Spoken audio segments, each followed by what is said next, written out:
Hello and welcome to our new Wilkins Southworth video. I'm Chris Wilkins. At Wilkins Southworth, we always explore the problem to ensure that you get the most proactive and best tax advice. Former Chancellor of the Exchequer, Nadhim Zahawi, has prompted a heated debate with his recently published comments on inheritance tax. In a newspaper article, he described the tax as morally wrong and called for it to be scrapped.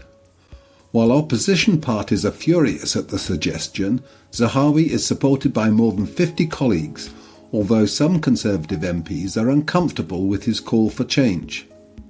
So, is inheritance tax unfair? Brief history of inheritance tax. Many people will be surprised to learn that inheritance tax has its roots going back to 1694, and a tax which was known as probate duty. This was a charge on the gross value of the deceased individual's estate. In 1894, this was replaced by estate duty, which included a tax on death and lifetime transfers. The change was prompted by wealthy individuals transferring assets to family and associates just before their death, escaping what we call inheritance tax today.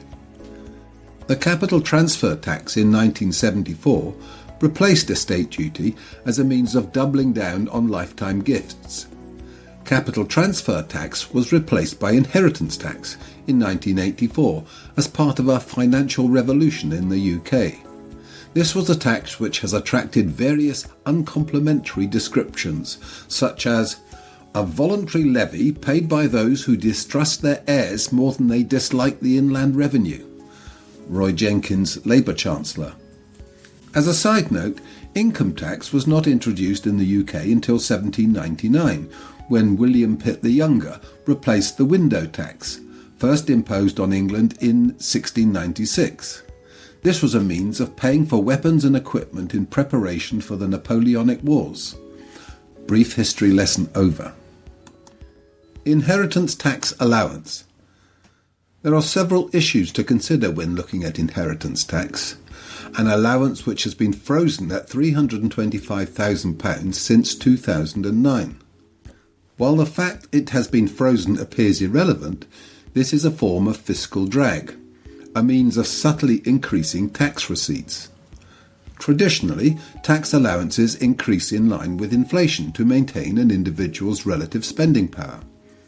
If the £325,000 inheritance tax threshold had risen in line with inflation from 2009 to the end of 2022-23 tax year, it would now stand at £483,812. To put this into perspective, increasing in line with inflation, assets worth £325,000 in 2009 would have been worth £483,812 in March 2023, maintaining parity with the inheritance tax allowance. In this scenario, upon death, the estate's value would not exceed the inheritance tax allowance. Therefore, there would be no tax to pay. As the inheritance tax allowance has been frozen since 2009, an estate worth £483,812 today would exceed the allowance by £158,812. The standard inheritance tax rate of 40% equates to a £63,524 charge, demonstrating the power of fiscal drag. Why might inheritance tax be deemed unfair? Those in favour of abolishing inheritance tax, or at worst making adjustments to the legislation, will often bring up several common arguments. Double taxation. The most basic argument is that we pay tax in life in terms of income tax, VAT, etc. So why should we pay more tax on death? Impacting the less wealthy. As we demonstrated above, the ongoing action of freezing the inheritance tax allowance will see more people exceed the threshold despite not being wealthier in relative terms. Tax rate. Inheritance tax in the UK, currently standing at 40%, is one of the highest in the world, which is another reason many people believe it's unfair. UK house prices. While there are exemptions for partners, spouses and children, the average UK home is now valued at around £285,000. Someone without immediate family, an average property and additional investments could easily see their estate exceed the allowance. Expensive tax to collect. Inheritance tax has long been recognised as one of the most expensive taxes to collect. While it raised £7 billion in the last tax year, due to its complex nature, it isn't an easy tax to collect compared to, for example, income tax. Considering these arguments, each has a degree of credence, and there is sympathy for some of those impacted by inheritance tax. However, it's crucial to introduce balance to the argument. Why might inheritance tax be deemed appropriate? It's only fair to appreciate the counter-arguments favouring inheritance tax, proposed changes and the benefits to the broader UK population. Multi-billion-pound annual income. Due to the freezing of the inheritance tax allowance, there has been a significant increase in the inheritance tax receipts in recent years. Currently, inheritance tax raises over £7 billion a year, which is used to fund public services such as schools and the NHS. Removal of exemptions and tax breaks. Many believe it's time to remove exemptions and potential tax breaks to level the inheritance tax playing field. Data suggests that those in the moderately wealthy middle-class bracket will pay a greater average inheritance tax rate than multimillionaires due to legitimate tax schemes, tax planning and exemptions. Many high net worth individuals will pay on average around 20% inheritance tax, which is half the standard IHT rate.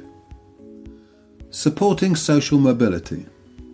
Some people argue that inherited wealth is a barrier to social mobility because it restricts the movement of individuals and families across different social statuses.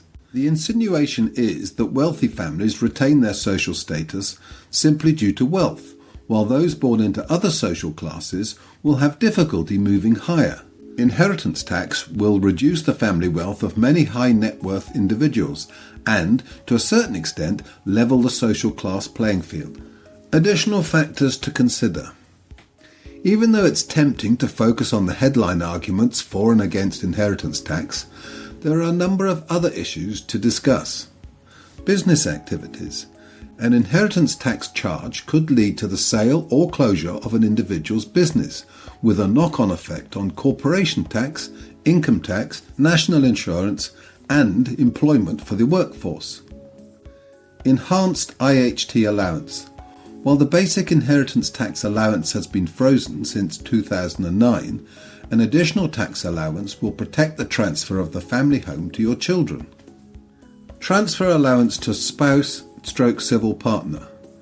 Aside from tax-free transfers between married couples/civil partners on death, you can also transfer any unused inheritance tax allowance. In theory, using the residence nil rate band of £175,000 and the basic inheritance tax allowance of £325,000 twice, a surviving spouse/partner could shield up to £1 million in assets from inheritance tax. Only 7% will pay inheritance tax.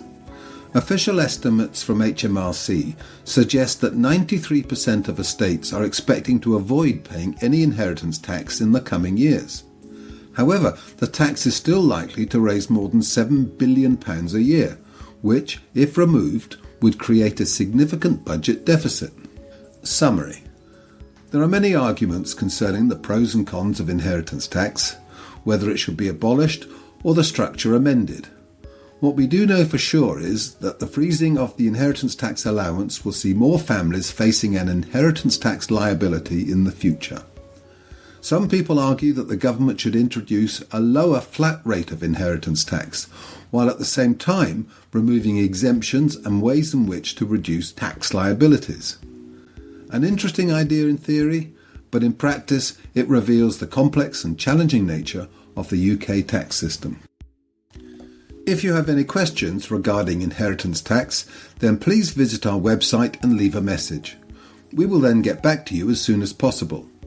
By the way, don't forget to subscribe to learn about other videos in this series.